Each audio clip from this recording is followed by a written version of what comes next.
اعوذ باللہ من الشیطان الرجیم بسم اللہ الرحمن الرحیم۔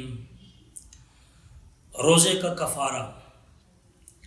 کفارہ کب واجب ہوتا ہے؟ تو فرمایا اگر کوئی آدمی جان بوجھ کر ایسی چیز کھا لیتا ہے جو بطور غذا کے یا بطور دوا کے استعمال کی جاتی ہے تو اس کا روزہ ٹوٹ جائے گا۔ یا اسی طرح بیوی سے ہم بستری کر لی جان بوجھ کر، پتہ تھا روزہ ہے، اس کے باوجود ہم بستری کر لی تو اس سے بھی روزہ ٹوٹ جائے گا۔ اب اس پر قضا بھی لازم ہوگی اور کفارہ بھی لازم ہوگا۔ اب روزے کا کفارہ کیا ہے؟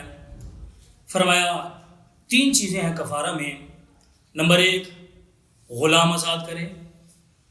اب تو چونکہ غلاموں کا زمانہ نہیں ہے، باندیوں کا زمانہ نہیں ہے، تو دوسرے نمبر پر یہ ہے کہ وہ لگاتار 60 روزے رکھے،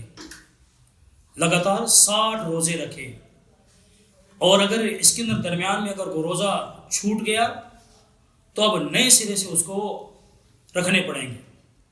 اب اس کا کفارہ دوسرے نمبر پر کیا ہے؟ 60 روزے رکھنا لگاتار۔ نمبر 3، وہ 60 مسکینوں کو کھانا کھلا دے۔ لیکن اس کے اندر یہ بات ذہن میں رکھنی چاہیے، اگر کوئی آدمی ایسا ہے جو روزہ رکھنے کی طاقت رکھتا ہے، وہ روزہ رکھ سکتا ہے، اب اس کو اس بات کی اجازت نہیں ہے کہ وہ 60 مسکینوں کو کھانا کھلائے، بلکہ اب اس کا کفارہ روزے رکھنا ہی ہوگا۔ اب اس پر ضروری ہے کہ وہ 60 روزے پورے رکھے۔ طاقت کے ہونے کے باوجود اگر وہ مسکینوں کو کھانا کھلاتا ہے تو اس کا کفارہ ادا نہیں ہوگا، بلکہ اس کو روزے ہی رکھنے پڑیں گے۔